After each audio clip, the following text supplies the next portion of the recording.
Okay, my dear Dharma friend, let's continue the study of the Sutra of Perfect Enlightenment, page 161. So, yesterday we ended the Maitreya Bodhisattva, chapter 5. We finished the chapter 5. Now we turn to we started chapter 6, Pure Wisdom Bodhisattva, page 161. So it started by Kiwa's commentary. Kiwa is a Korean master in 14th century. Purity opposes filth. Wisdom opposes ignorance. Ignorance, through the stain of its pollution, beclouds the clarity of the truth. Wisdom, by means of the effervescence the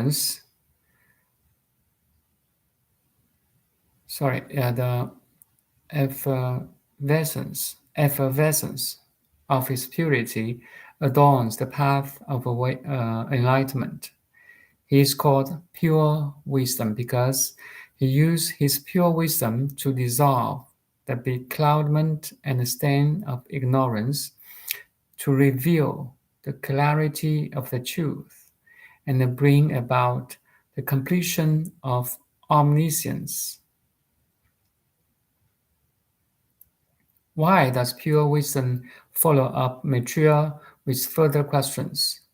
We know Maitreya in chapter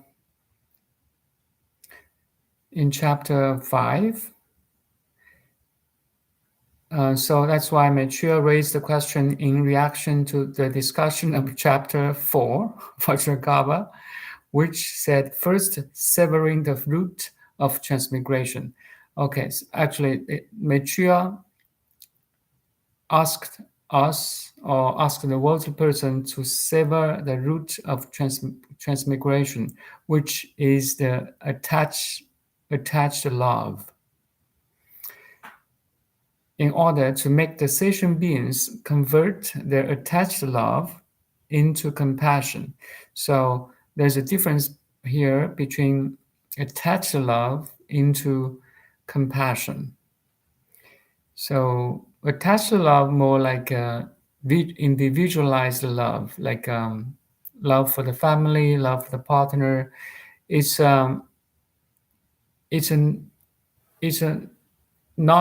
not all inclusive love. It's a love with boundary, with some condition. So that's attached love. But compassion is a love without boundary. It's all inclusive. That's the difference between attached love, or worldly love, and the compassion. Compassion also arises due to the wisdom, the ultimate understanding of the reality, the truth, where you can arise compassion. That's the difference between worldly love and compassion. So worldly love is a love with boundary, with a limitation. For example, you may love your partner, love your kids, love your society, but it's still there's a boundary. That kind of love is good, but there's a boundary there. But Bodhisattva's compassion has no boundary. It's a limitless love, all inclusive, no exclusive. So in order to make the sentient beings convert their attached love into compassion, we need to sever the root of transmigration. And the Bodhisattva of pure wisdom, in turn, questions in reaction to the discussion in a chapter of Maitreya regarding the distinction in level of practice and the realization. Anyway, there's a little bit relation in this context. Likewise, induces the sentient beings to convert their ignorance into wisdom. So wisdom is the how to say is the weapon, is the antidote of ignorance, while ignorance is the greatest obstacle in the path of awakening or enlightenment. That's why wisdom is so important here. Pure wisdom Bodhisattva, that's his name, it's his or her name. The, the severing of anxiety at the level of faith, the severing of understanding obstruction at the level of worthy, and long abiding enlightenment at the level of sage. So there's three different levels here. So the severing of anxiety at the level of faith. So you believe in Buddha, you believe in God. That's the first level. Then the severing of understanding obstruction at the level of worthy. So this higher level, a second level, then the first level. This level of worthy is like you understand the God's teaching or the Buddha's teaching. You have more understanding. So the severing of understanding obstruction or the removal of understanding obstruction is better than the removal of the anxiety, or you have the faith for God of Buddha. So the second level is the severing of the understanding obstruction. Then the third level or highest level is non-abiding enlightenment at the level of sage. So non-abiding here is very, very important. You know, in the sutra, in the Diamond Sutra, the sixth patriarch Huineng got enlightened by listening to the one of verse in Diamond Sutra, the 因以无所住而生其心, non-abiding to the all phenomenal world, but you just be aware, just be, and your attention abide to nothing. That's the 因以无所住而生其心. So, and you know the emptiness of the phenomenal world. So there's nothing to abide, actually. That's the deeper level of understanding of non-abiding. Thich Nhat Hanh translated into aimlessness. So Thich Nhat Hanh, the art of living. He translated to non-abiding. So you don't focus on anything you're aware of.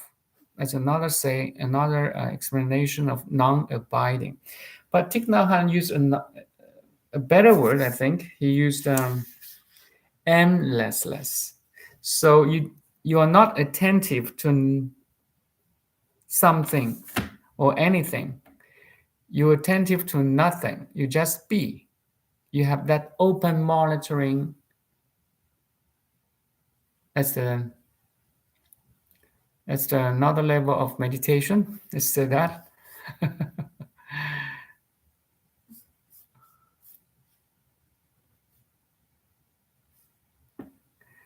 Non-abiding is the third layer or third level or highest level, maybe. Non-abiding enlightenment at the level of sage that includes the abilities of neither arising nor cessation of thought. You see, this paragraph is so important. Non-abiding enlightenment at level of sage. So sage, worthy, and worldly people. For good people, for some kind worldly people, we believe in God and or Buddha. We have huge faith. That's one level. Then After the level of faith, you may have some understanding of God or Buddha. Then you reach the second level of worthy. Worthy means now you not only have faith in God or Buddha, but you have understanding of God or Buddha now.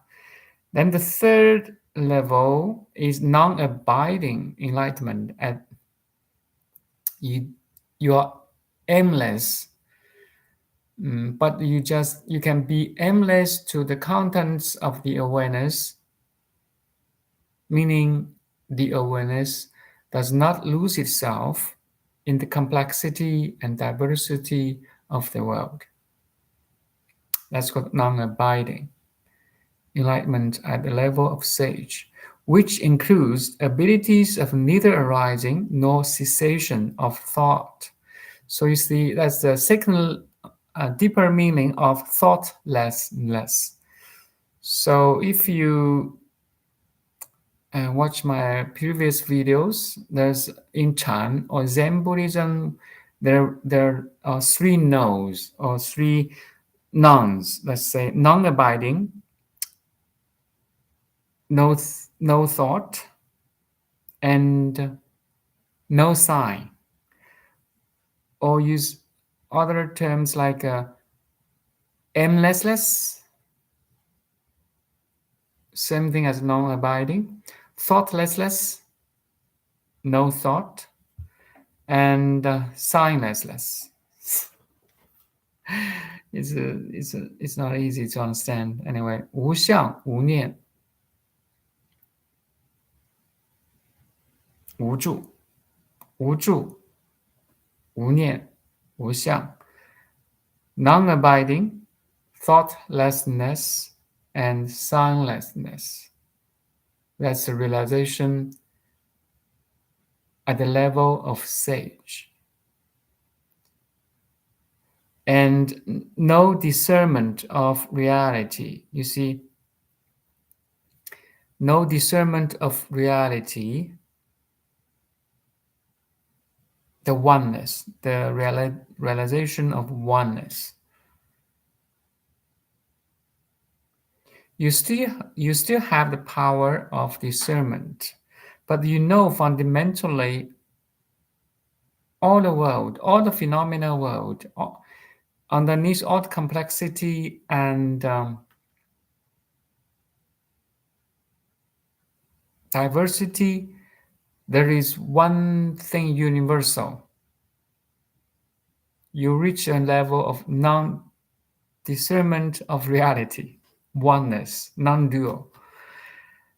These are brought about through pure wisdom inducement of the sentient beings to convert their ignorance into omniscience.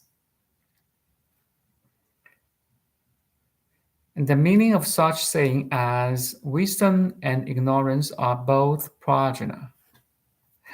It's completion of omniscience, the view that is not attached to duality.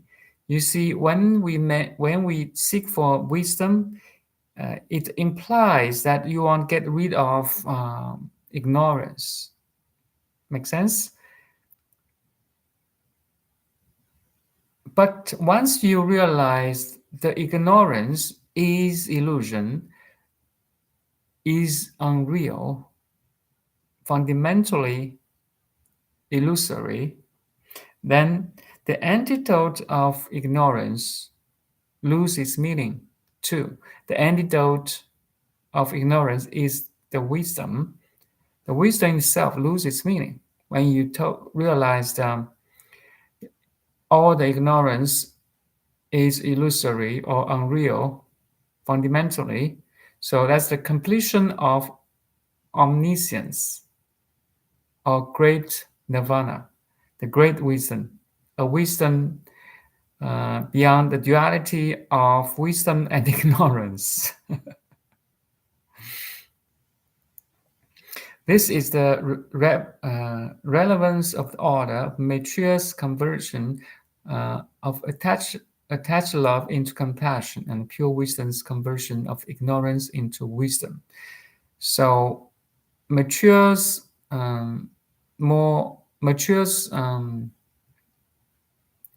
in chapter 5, the Q&A between Buddha and mature Bodhisattva. The Q&A is more focused on the conversion of attached love into compassion. But in this chapter, Pure Wisdom Bodhisattva more focuses on the conversion of ignorance into wisdom, because his or her name is Pure Wisdom Bodhisattva.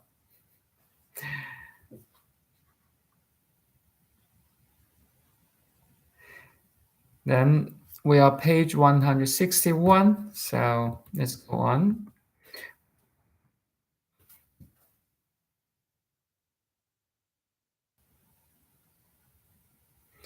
Pure Wisdom's, so we are page 162 now.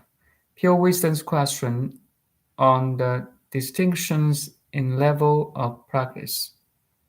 In Chinese first, 如是清净慧菩萨在大众中即从坐起，顶礼佛足，右绕三匝，长跪插手而白佛言：大悲世尊，为我等辈广说如是不思议事，本所不见，本所不闻。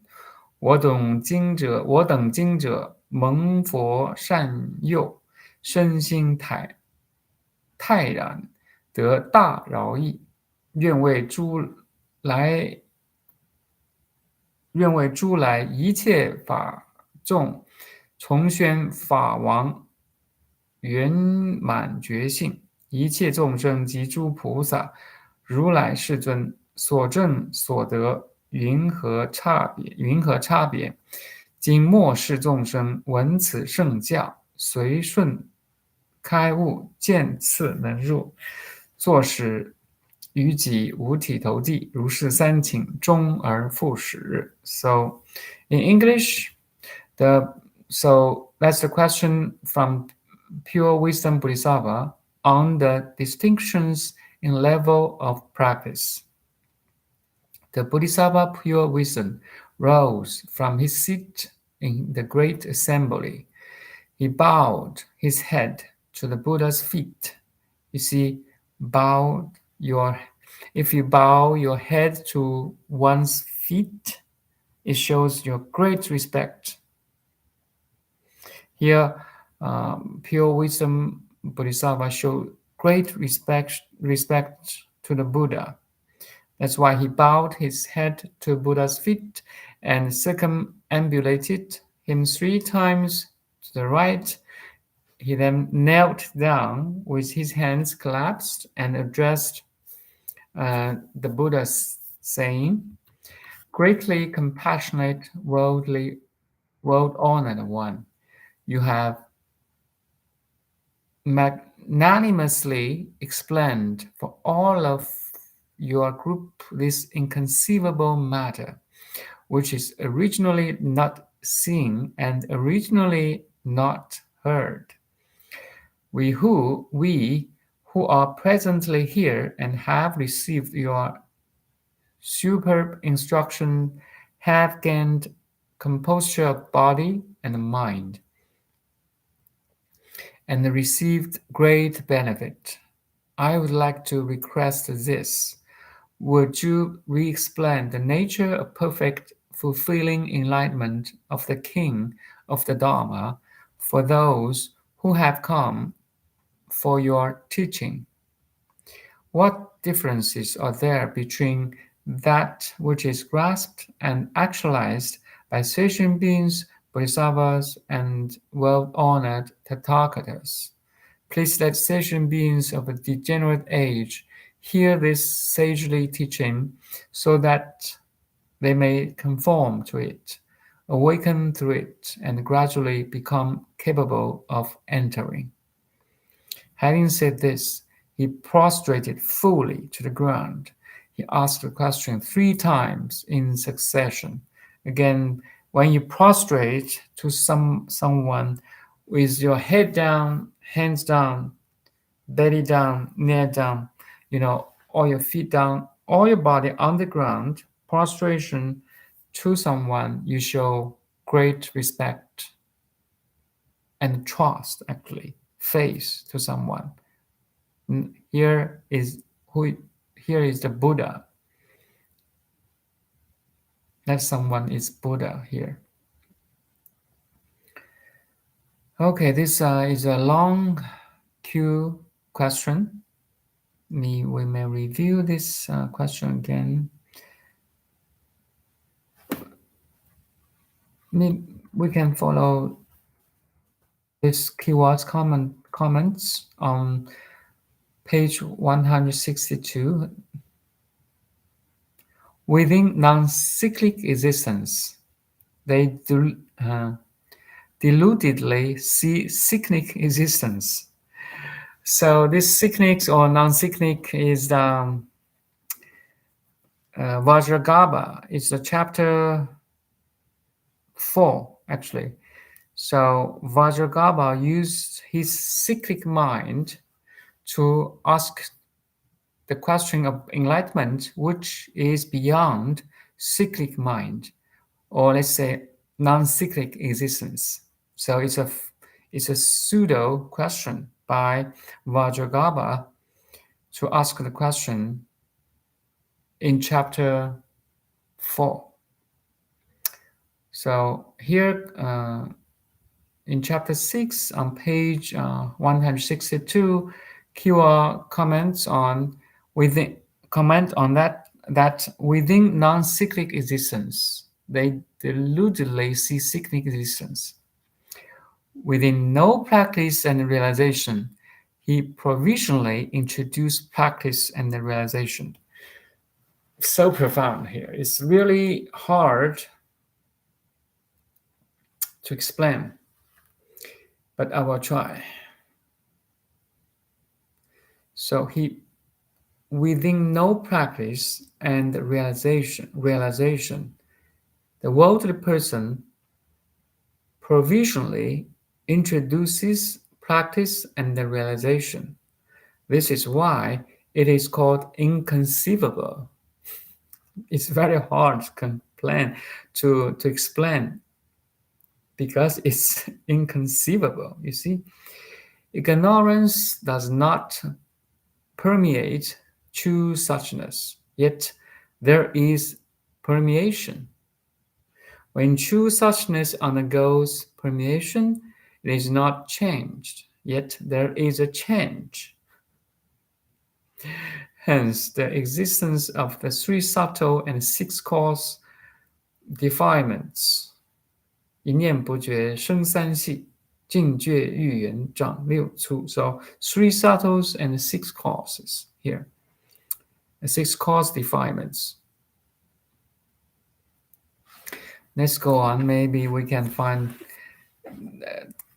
clear explanation later. This is why arising is regarded as inconceivable. True suchness does not permeate ignorance, yet there is permeation. When ignorance undergoes permeation, it is not changed. Yet there is change. Hence, the existence of the 3 vehicles and a single vehicle is 1 vehicle, actually. So three vehicles. The 3 vehicles are 1 vehicle. 3 vehicles are in the field of relativity. Single vehicle is in the field of absolute or ultimate. This is why practice and severing are regarded as inconceivable. Since these 2 kinds of inconceivability are the topics that the members of this assembly have not yet heard about, they now avail themselves to Buddha's extensive exposition of this matter. This is why the Bodhisattva praises him as greatly compassionate and is encouraged.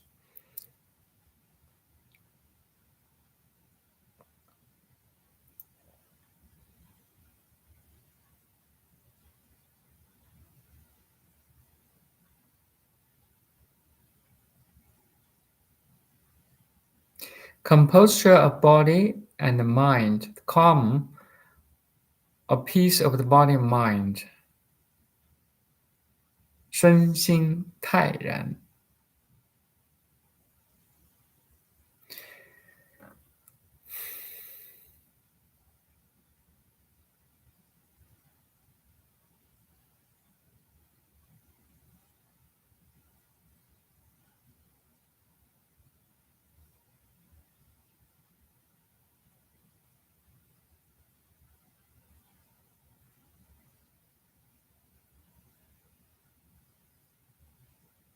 Okay, we are page 163, the Buddha's answer.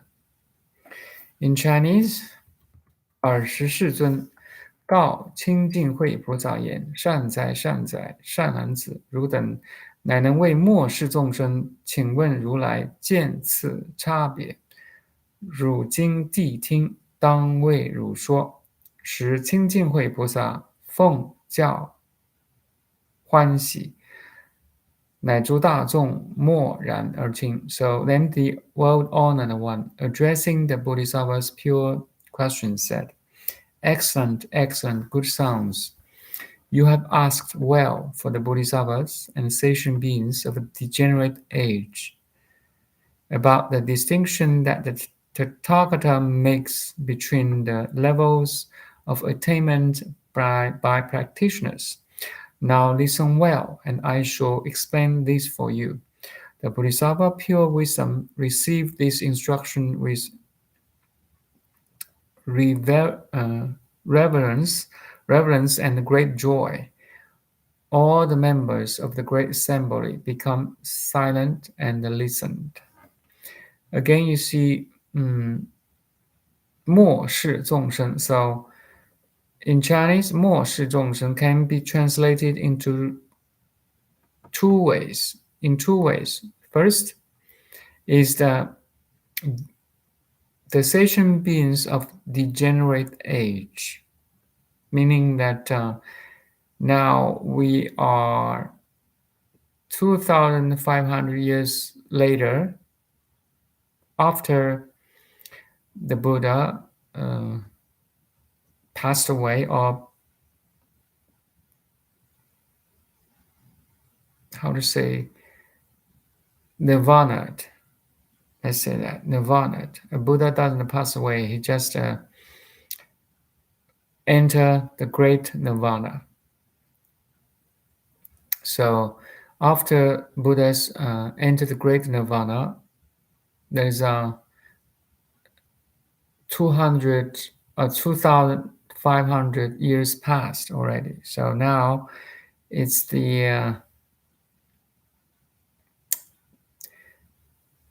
we are the generation of the degenerate age. That's one translation of 末世众生. But there's a deeper meaning of 末世众生. The second meaning of 末世众生 is that if you really watch this video or interested in awakening and watching this video, you are the last generation of the worldly people. Meaning you will get enlightened soon or later. That's a guarantee. Because now you're listening to the Sutra of Perfect Enlightenment. This one is really profound, a profound teaching from Buddha. That's why you become the last generation of worldly people.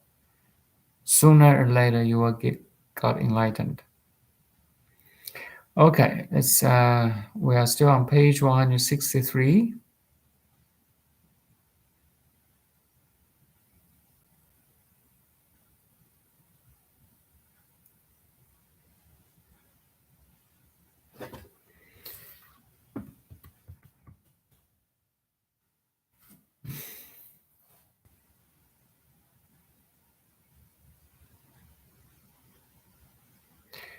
So now we are page 164, the beginning of the 164. In reality, there are no stages. Good sons, although the self-nature of perfect enlightenment is not a nature, like the previously described natures, nonetheless, a nature exists that is concomitant with the arising of all natures, but there is neither acquisition nor realization of it. From the point of the view of reality, there are actually neither bodhisattvas nor sentient beings. Why? Bodhisattva and sentient beings are nothing but illusory appearances. And since illusory appearances are erased, there is neither acquirer nor realizer. It is like the eye not being able to see itself. In the nature's own equality, there's nothing that is equal. Okay, this paragraph or this answer by Buddha is really, really profound. Let's review this again. In reality, there are no stages. There's only one thing, oneness. There's nothing is not oneness. Or non-duality is the reality. Non-duality is the duality. Okay, I want to read in Chinese too. 善男子，圆觉自性，非性性有。寻诸性起，无取无证。于实相中，实无菩萨及诸众生。何以故？菩萨众生皆是幻化，幻化灭故，无取证者。比如眼根不自见眼，性自平等，无平等者。So good sons, although the self-nature of perfect enlightenment is not a nature, nonetheless a nature exists that is concomitant with the rising of all natures. So the best analogy to understand this profound verse is use the analogy or metaphor of a mirror and its reflections. So if the ultimate, so we are aware, you are aware, I'm aware, everybody's aware. So our awareness is like, let's say, four-dimensional conscious mirror. So the essence of a conscious mirror is to reflect. So our conscious mind, the essence of our conscious mind is to be aware. In terms that we can be aware of our thoughts, our feelings, our body, all the external surroundings, the sound, an image, a taste, a smell, a body sensation, a thought, the six senses, right? So the conscious mind is like a mirror that can reflect all the six sensory inputs. So what you can see, you can hear, touch, smell, taste, and think are all the reflections in this conscious mirror or mind. So in this analogy or metaphor, let's study these profound verses here in chapter 6, page 164. So Buddha says, Good sounds, although the self nature of perfect enlightenment is not a nature.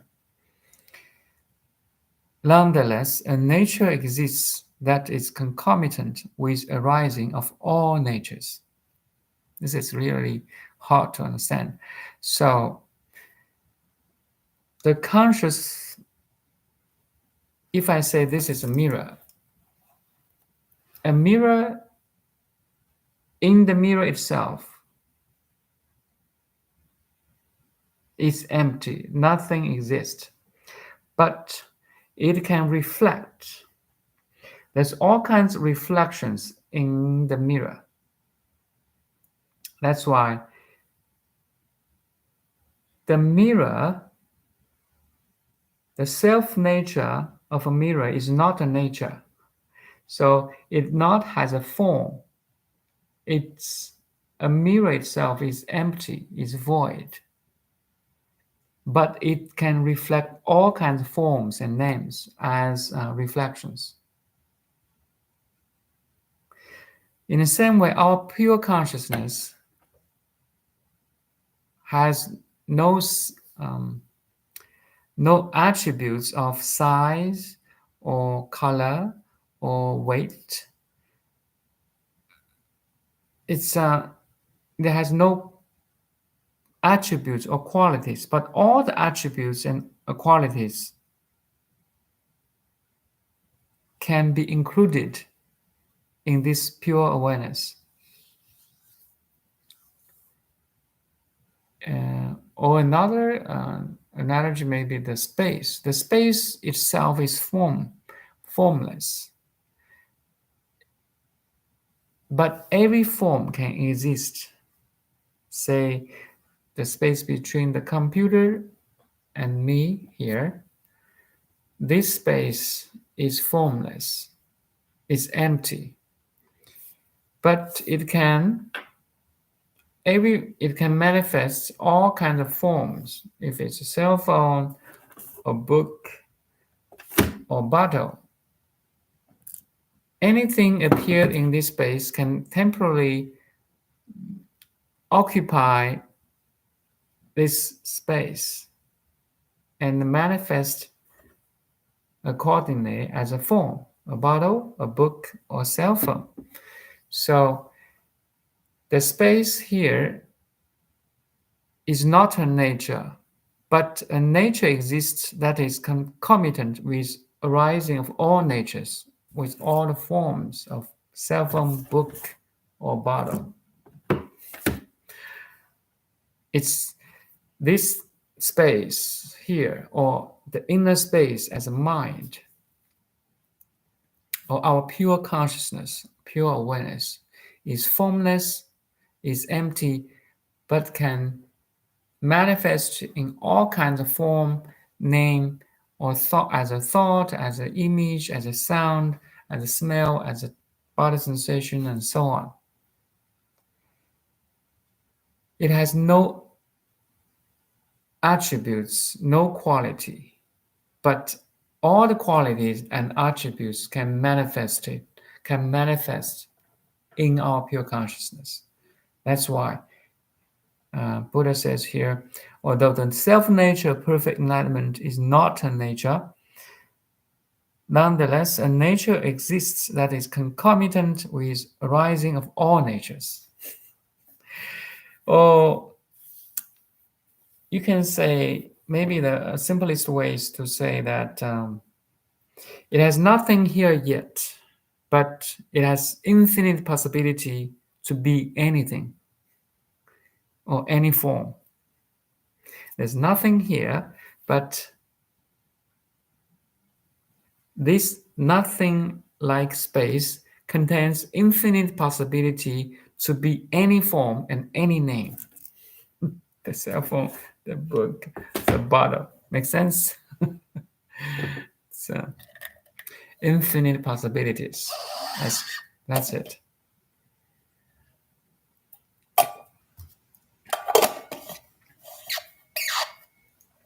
So let's finish this important verses or answers by Buddha. But there is neither acquisition nor realization of it, because it's originally empty, but with infinite possibility. There's neither acquisition or realization. It is originally so. From point of view of reality, there are actually neither Bodhisattva nor sentient beings. Why? Bodhisattva and sentient beings are nothing but illusory appearances. Everything we can see, we can hear, we can taste, we smell, touch, and think are illusory, or like sky flowers or second moon in the water. They are transient, they are fleeting, they are changing all the time. There's no true self in the existence of phenomena world. So Bodhisattvas and sentient beings are nothing but illusory appearances, and since illusory appearances are erased, there's neither acquire nor realizer.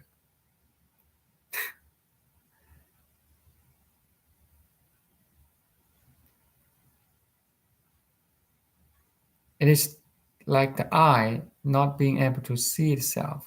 In the nature of own equality, there's nothing that is equal.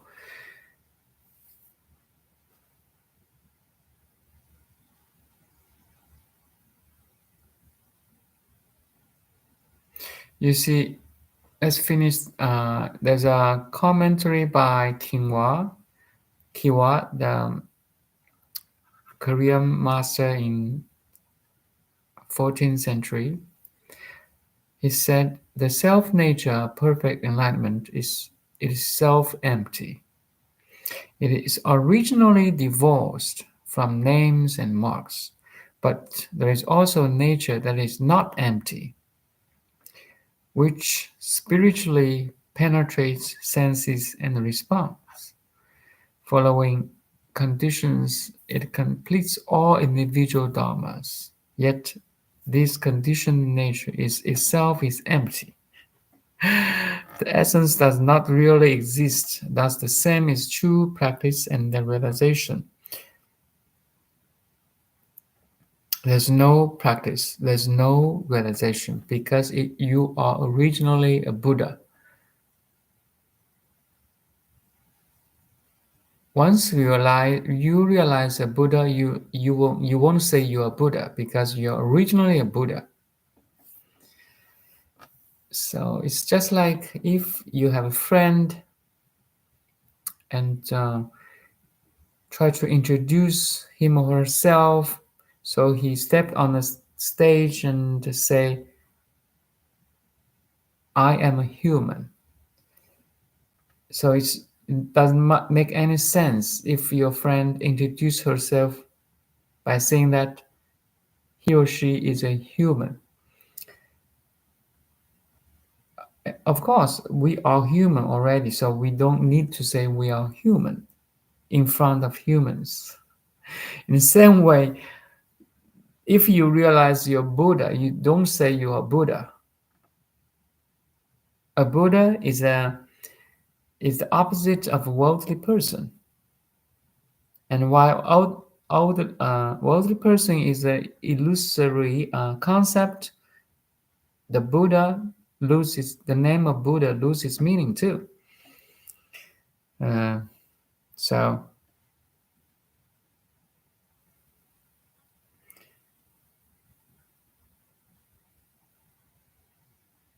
thus the same is true of the practice and the realization which exist according to the conditions.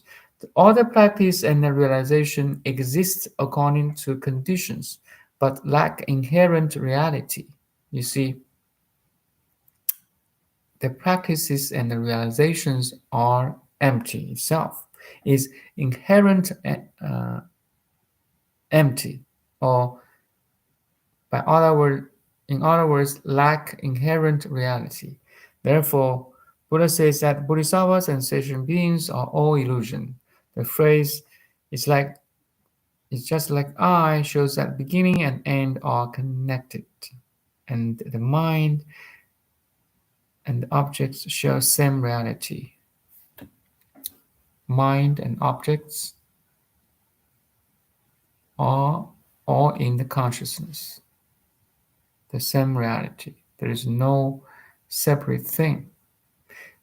There's no separate thing in perspective of consciousness.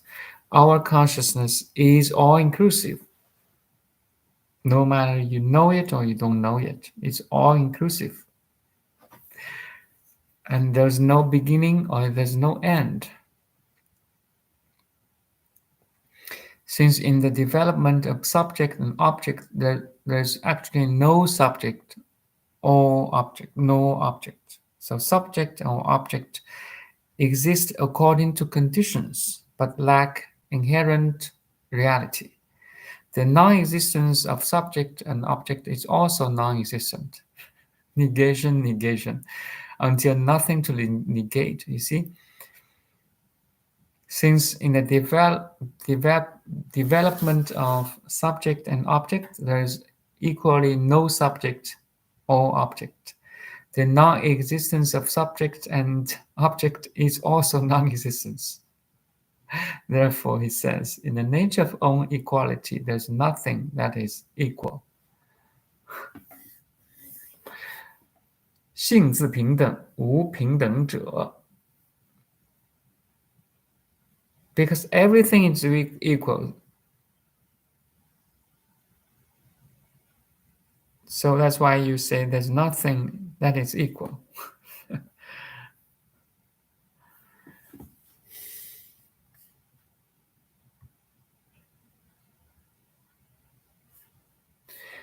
Okay, let's finish here at page 164.